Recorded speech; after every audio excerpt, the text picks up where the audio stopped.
Alright, ladies and gentlemen, welcome back to the channel and welcome to a new video. In this video, I want to discuss something that I'm very passionate about and that I find exceptionally interesting, folks, and that is symbolism throughout ancient cultures. Now, I talked about this in previous videos, especially a recent 2-hour series that I started about Kundalini, you name it.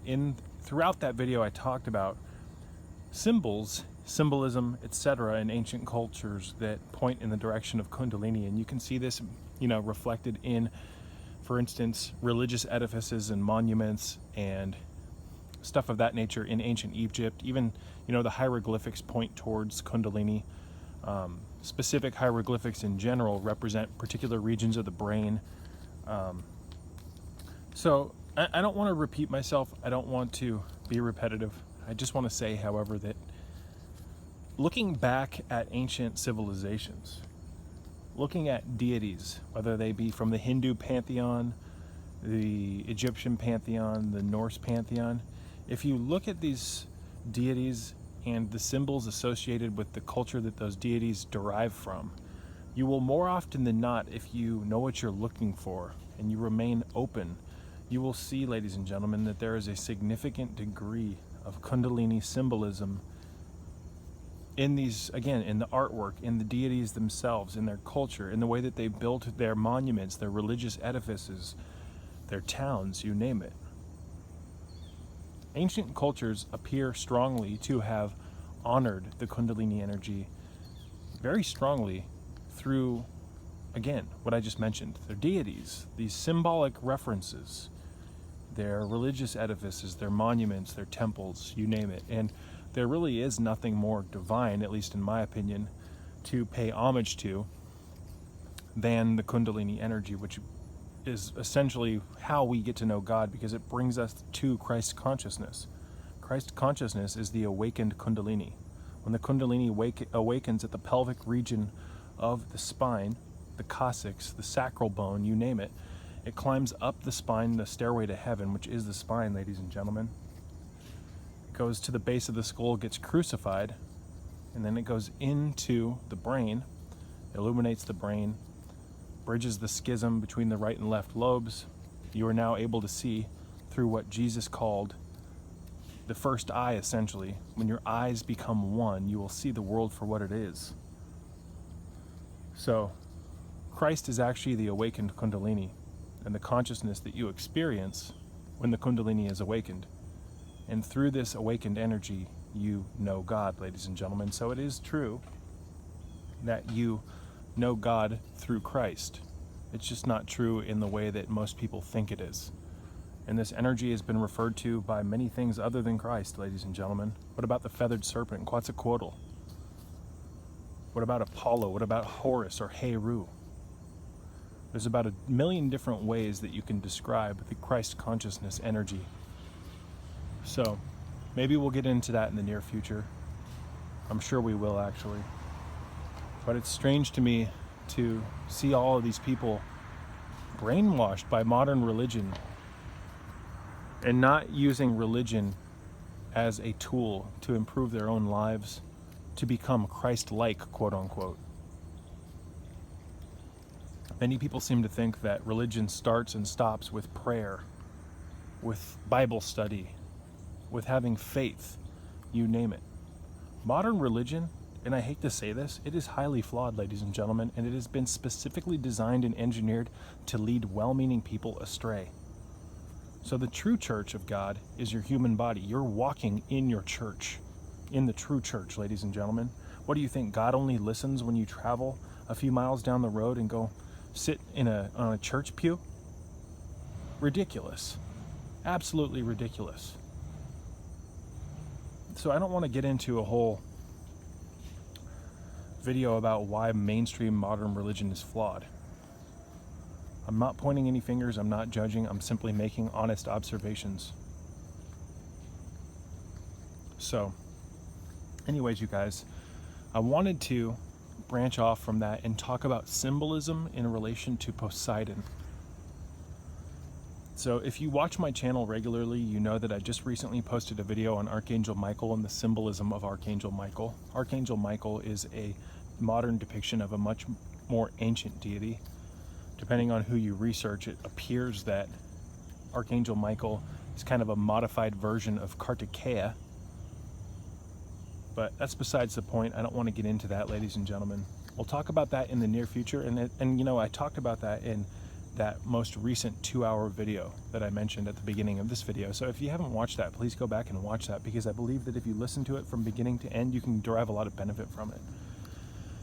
But again, I want to make another series, just like the 2-hour series that I was talking about, which will be ongoing, a very lengthy course on Kundalini.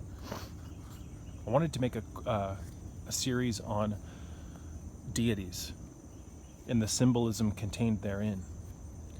So now that we've got Archangel Michael moderately out of the way, because there's so many other things that could be said about Michael and the symbolism of the archangels, you name it.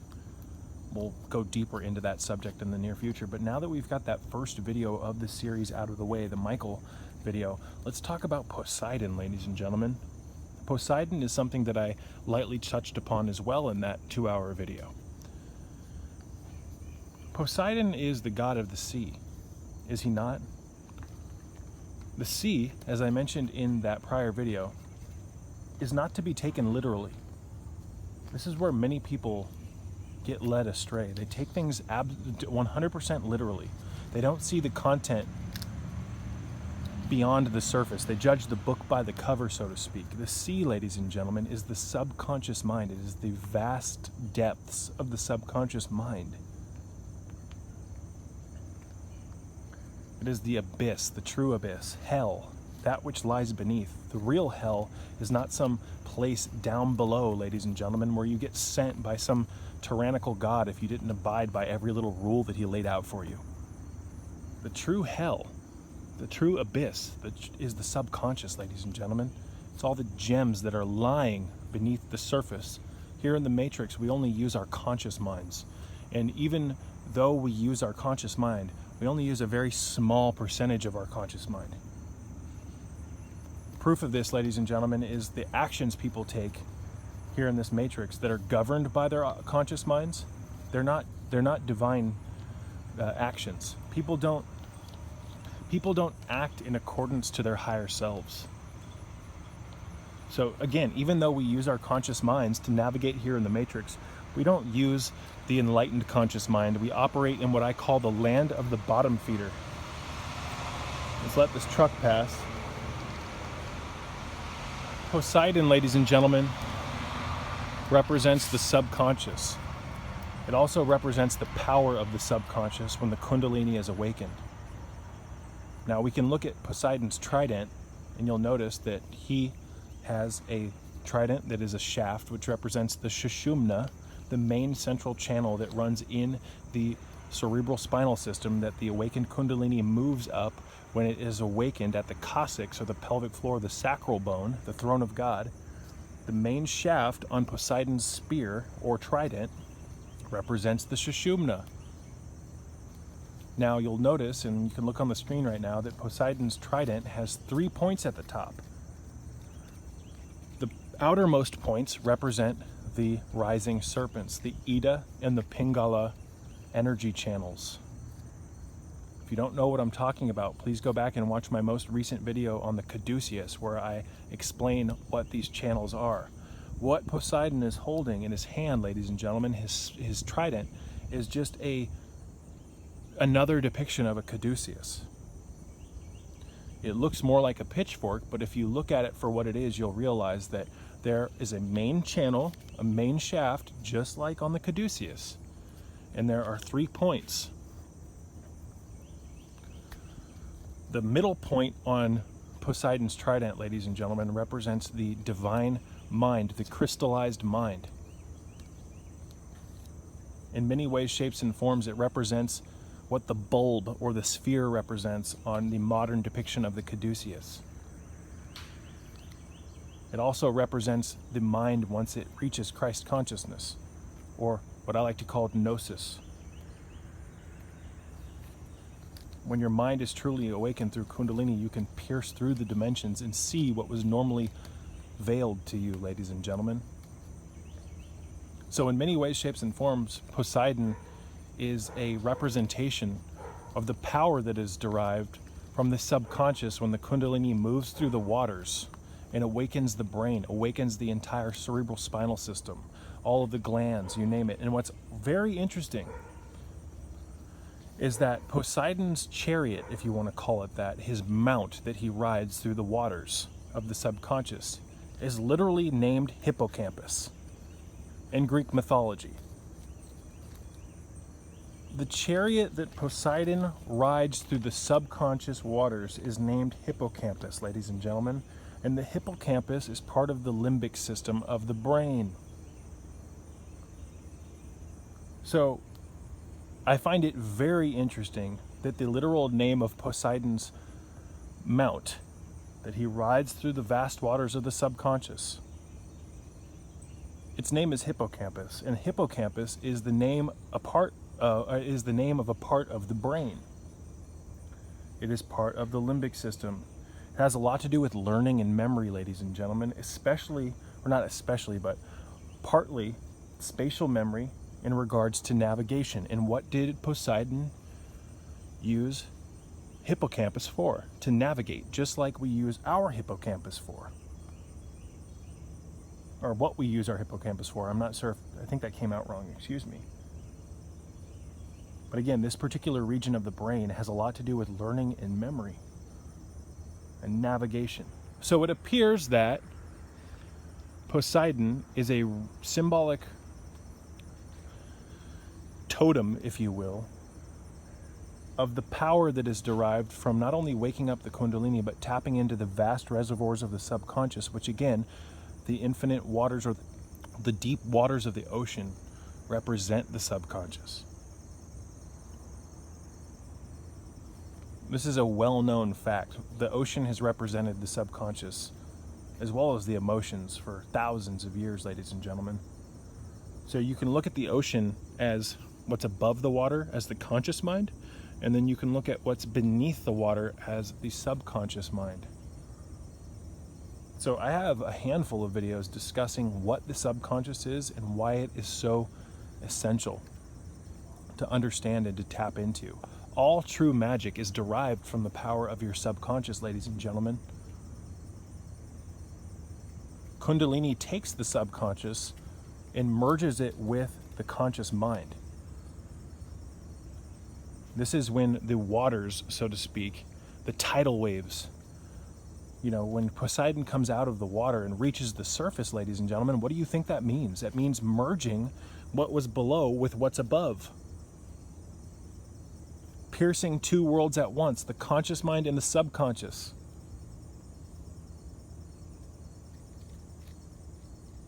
Poseidon literally represents the vast reservoir of power that an individual harbors once he merges his subconscious with the conscious mind. Once he is able to use his conscious mind to tap into the subconscious. And he absolutely 100% represents the Kundalini energy. Poseidon is a symbol of physiological processes that are taking place within our own goddamn bodies. That is what these, more often than not, what these deities, what these gods and goddesses represent. The ancients used gods as reference points of sorts. The gods and the goddesses are like a filing cabinet of particular qualities that relate to the human physiology and to the human mind. So for instance, Shiva represents something different than Poseidon. Athena represents something different than Parvati. Parvati represents something different, ladies and gentlemen, than Kali Ma. Although they're very similar and they have an underlying current that is revolving around Kundalini and the rising of this energy, more often than not, these gods and these goddesses, these deities, these angels represent specific regions of our body and our brain, such as the medulla oblongata, the pons, the cerebellum, the limbic system, the temporal lobes, the frontal lobes, the neocortex, the dura mater, the pia mater, the gray matter. These gods and these goddesses represent these different regions of the brain, folks. And it's so obvious and it's so easy to understand once you start putting the pieces together that it's hard to believe, because so many people have been led to believe, again, that everything is what it appears to be. I call people that fall into this bracket surface dwellers. People who can't see the symbolic meaning in pictures or symbols or words. For instance, someone who is symbol illiterate can read a passage from the Bible, and because of his or her inability to look deeper into that passage to derive what it means, he can take that particular quote or that passage in the Bible and use it to fill his heart with hate. Whereas the symbol literate can look at that same passage and derive massive amounts of symbolic meaning and beneficial, qualities out of that symbolic gem. So the horrors of mainstream Christianity and Catholicism, for instance, come from the symbol illiterate, those who are unable to see beyond the surface, those who are unwilling to see beyond the surface. In fact, there were long periods of time throughout human history where if you didn't look at the Bible or mainstream religion in a surface-dwelling manner, you could get killed.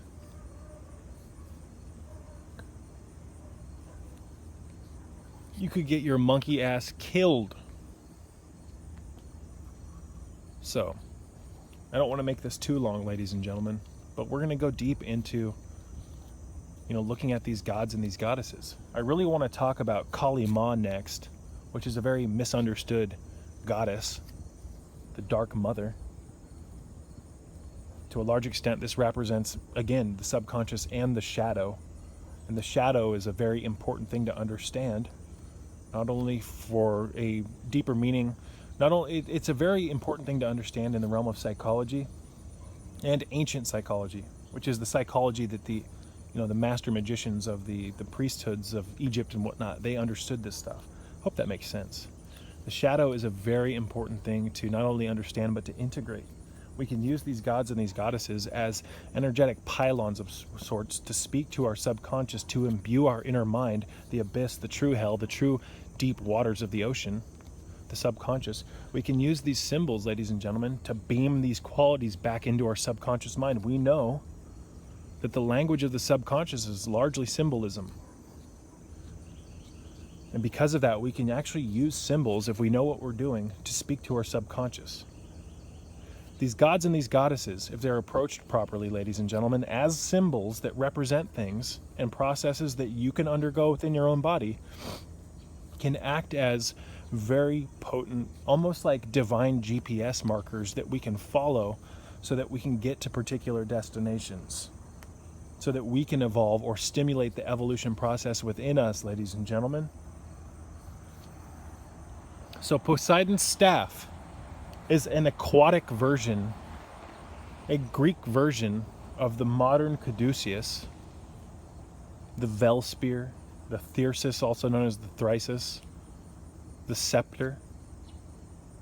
More often than not, in any ancient culture, when you see a rod that's adorned with gold, silver, or anything pretty, it represents the cerebral spinal system. You see, ancient cultures venerated their body and the processes that were taking place in their bodies because they knew the body was the house of God. They venerated their human body, their organs, you name it, in the outside world with religious edifices, artifacts, statuary, temples, even weapons, headdresses, breastplates.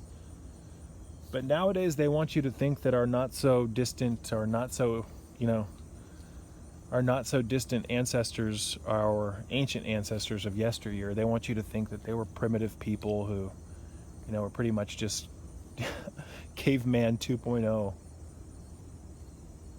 There's such a agenda behind covering up the truth of the past, ladies and gentlemen.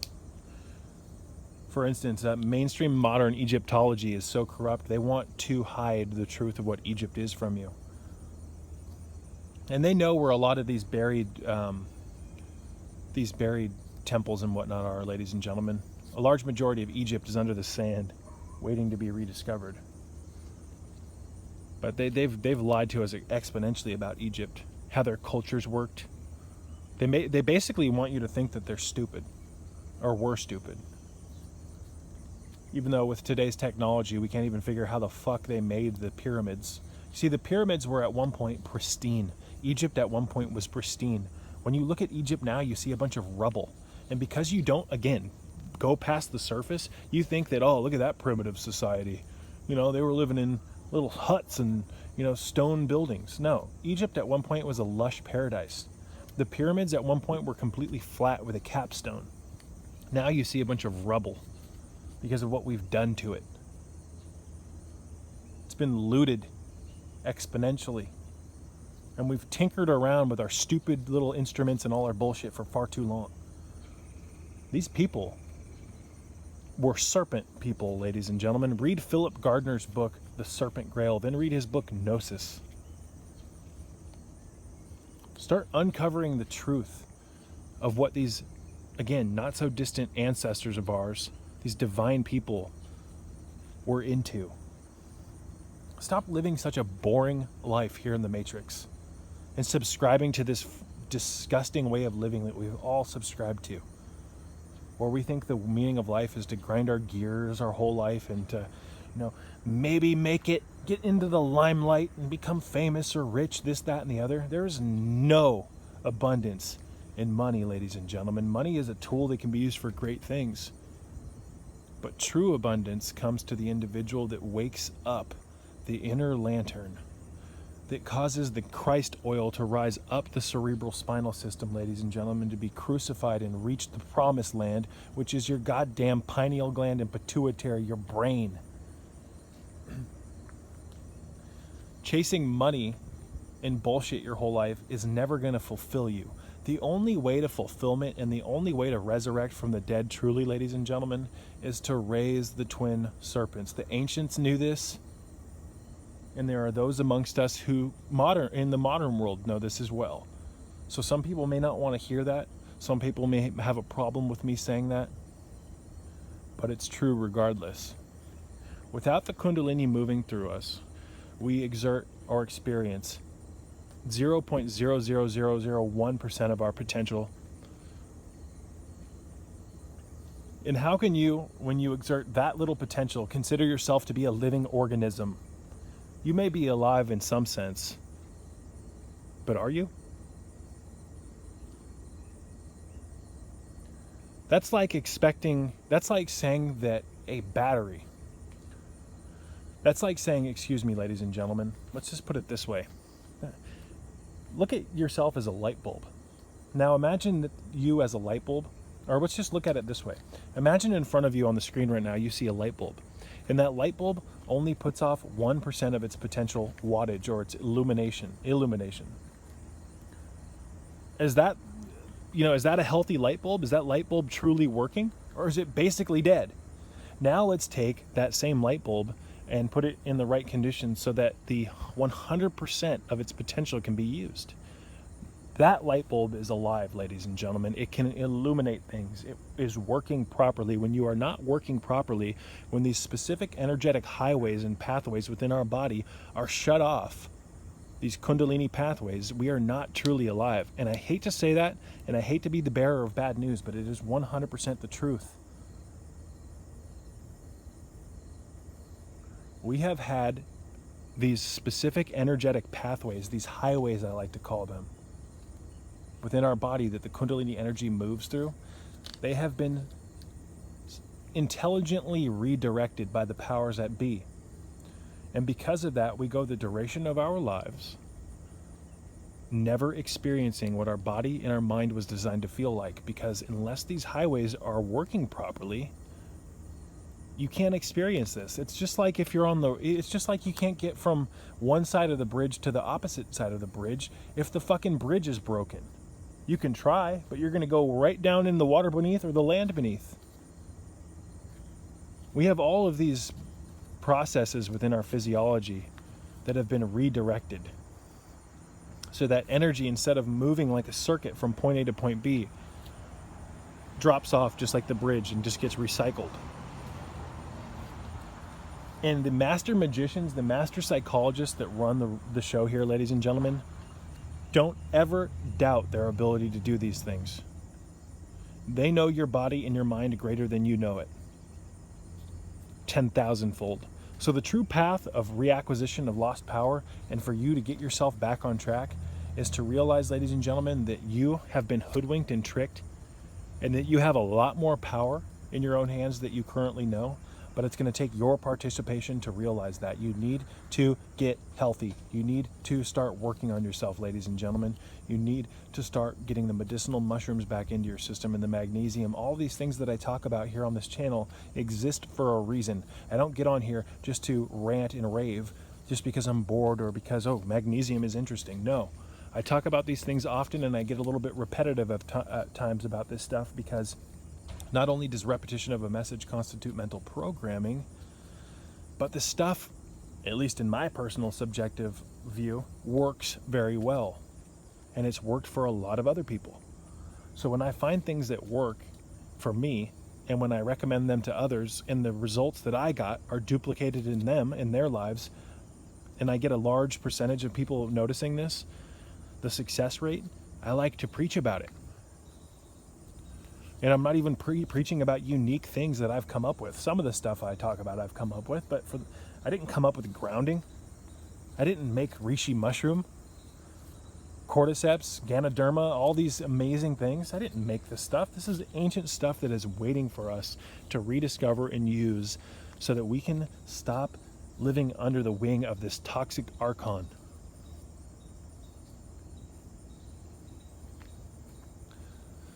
So I'm going to wrap this one up, ladies and gentlemen. I hope that this video, look at this beautiful view. I don't know what it is about sunlight going through leaves, but I find it intoxicatingly beautiful. Intoxicatingly beautiful.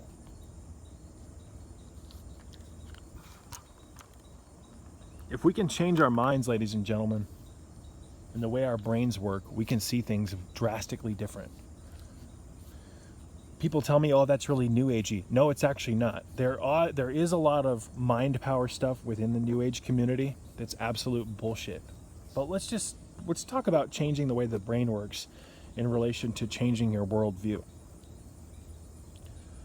You can take someone who is incredibly depressed and anxious, and if you find a nootropic or some type of medication that modulates his or her brain and the way it works, you can take that same person that's had anxiety or depression their whole life and give them a medication, and sometimes within a day or two, they're looking at the world in a completely different way. They're out talking to people, you name it. So don't try to tell me that changing your brain or the way it works or your mind doesn't have an effect on your reality, ladies and gentlemen. We can absolutely start changing our lives. And one of the reasons I brought this up, folks, is that one of the reasons I brought up changing the way that the brain works is because our brain has been specifically engineered by the powers that be to operate in a specific way. And that we can, through our actions on a day-to-day basis, start to shift the way that our internal processes work so that we can align with a more natural and more sane and balanced way of living with our physiology, with our mind that's more in tune with our higher self, which is what the practicers of Stoicism, a branch of philosophy called the eudaimonia, living with the inner daimon, not diamond, D-A-I-M-O-N, the inner self, the higher self. We approach our inner self or our higher self by practicing something that the Stoics liked to call arete, which is basically virtuous living in alignment with reaching our higher self. And we do this by taking action, ladies and gentlemen, and controlling what you have control of. You need to read a book called The Little Book of Stoicism. Get the audiobook. It is such a profound book. That book will literally change your life. The Little Book of Stoicism. It teaches you how to live with arete, to approach or become in tune with or aligned with the inner daemon, the higher self, the eudaimonia. I think I'm pronouncing that word properly, excuse me. I just call it the higher self. I don't use the fancy words. And, there's arete and things of that nature. These terms that I just described can be you know, I gave you a very simple layman's definition that can be described in a million different ways. But we can, through specific dietary augmentation, supplementation, the use of certain nootropics at specific times depending on your neurochemistry, we can begin to shift the way our brain works, ladies and gentlemen, to a more favorable, positioning, if you will, so that you can live a more shamanically oriented lifestyle. We were designed to be shamanically ordained, ladies and gentlemen. Our consciousness is supposed to be able to see the auras around trees, you name it, the elements. We're supposed to be able to communicate with animals. It's a well-known fact that for hundreds and hundreds, thousands of years, ladies and gentlemen, shamans derived their power from being able to communicate with nature, to be able to communicate with trees, with animals, with insects. In fact, if you do a little bit of research on shamans, you'll find that many of them found these incredible plants, and there's thousands and thousands of plants, ladies and gentlemen, out there in the forest where these shamans lived, in the Amazon, Peru, you name it. But you'll find that these shamans would enter into what Don Juan Matus, the teacher of Carlos Castaneda, he was a Yaqui Indian sorcerer. Don Juan Matus, I totally just had a brain fart, ladies and gentlemen. Excuse me. I have this bus parked in front of my house, seeing what he's doing. Don Juan Matus talked about the fact that you can enter states of consciousness where you can communicate with plants.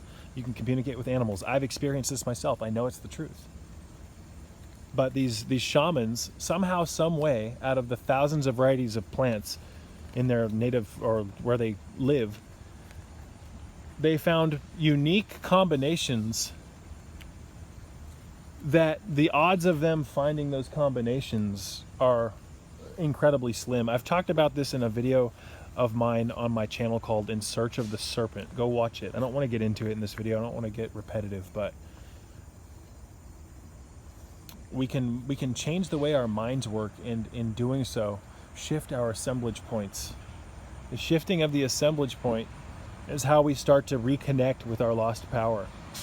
It has a lot to do with the subconscious. It has a lot to do with how your energy field interacts with nature. You see, your brain and your biochemistry, your neurochemistry, your cells, you name it, interacts with the world around you. But so does your auric field, these layers of subtle energy that emanate from your protoplasm that hold your body in a vacuum of sorts in this quantum vortex that we live in. Your auric field, parts of it are like metaphysical antennas. They're like feelers of sorts that pick up subtle information from the auric fields of the plants and the animals around us. We're shut off from those levels, ladies and gentlemen, due to the Kundalini being specifically and selectively bred out of us. We've had the energetic highways of the Kundalini redirected so that instead of the energy circuits reconnecting and our body being the fountain of life that it's supposed to be, the fountain just shoots water out, but there's a limited supply of water. In a normal fountain, ladies and gentlemen, it's a recirculation process. In our bodies right now, we're experiencing accelerated aging and entropy because the highway systems of our physiology, the circuit, the jumping of between point A and point B has been taken out. So there's no more jumping of the electrical energy from point A to point B, like a conduit, if you will, or a highway. Point B has been taken out. So you're just shooting out. And what you shoot out never comes back. So learning how to redevelop or restore your lost energy is step number one to the reacquisition of lost power, ladies and gentlemen. And we do that by working largely with what's known in Chinese medicine as Jing. This is largely associated with the kidneys. You come into this world with a specific amount of Jing based on your parents' genetics and the circumstances and the health of your parents when you were born or when you were created. You took a little bit of genetic information from your mom and your dad. Now you can restore your Jing in a handful of ways. You can start to restore it. Jing is one of the hardest of the three Chinese treasures. Jing is, in my opinion, the most difficult, especially when you've lost significant amounts of it to restore. There's three treasures in Chinese healing. Those of you who watch my channel know what these are probably. There's the Jing, the Shen, and the Qi. I'm not going to talk about the other two in this video. We're going to focus on the Jing, but the Jing is one of the hardest to restore. The Shen can be exceptionally difficult as well. Qi is one of the easiest in my opinion. But the Jing is basically your lifespan or your life force reserves, if you will. And due to the fact that we've had the natural processes within our physiology that would normally recirculate energy so that it acts as a pump, we've had that energy, ladies and gentlemen. We've had the point B, like I just said, taken away from us, so we just keep dumping our energy.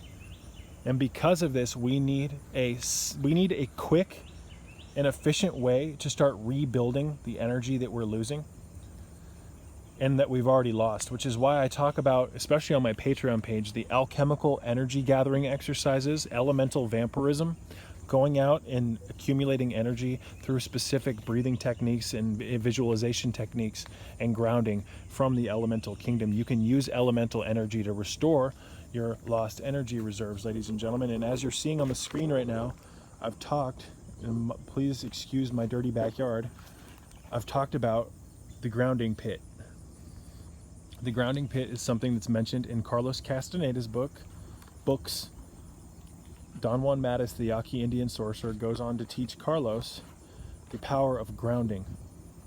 But not just ordinary grounding, which has a numerous amount of benefits, but going down beneath the earth, so that going inside of a pit of sorts that you create in a very special spot, you can slowly start to reposition or rejuvenate and reconnect the circuits or the energy highways that the New World Order has specifically redirected, so that instead of it, again, point A to point B, it's point B's been taken out. We need to work on not only accumulating lost energy, but fixing those energetic highways and putting them back into the normal position.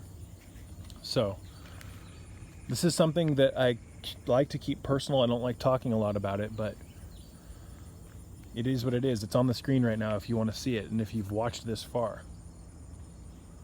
Don Juan Matus tells Carlos to go underneath the ground and that there's no better healer than the earth, especially deep within the earth. And when you lay in a pit like that, ladies and gentlemen, it compresses your energy field, which allows you to experience the condensing of loose energies. When you're standing above the surface, your energy field is expanding. When you compress yourself, it compresses with you, and it takes the loose ends and brings it into your body. I hope that makes sense. This is where the symbolism of the vampire sleeping in the coffin comes from, ladies and gentlemen.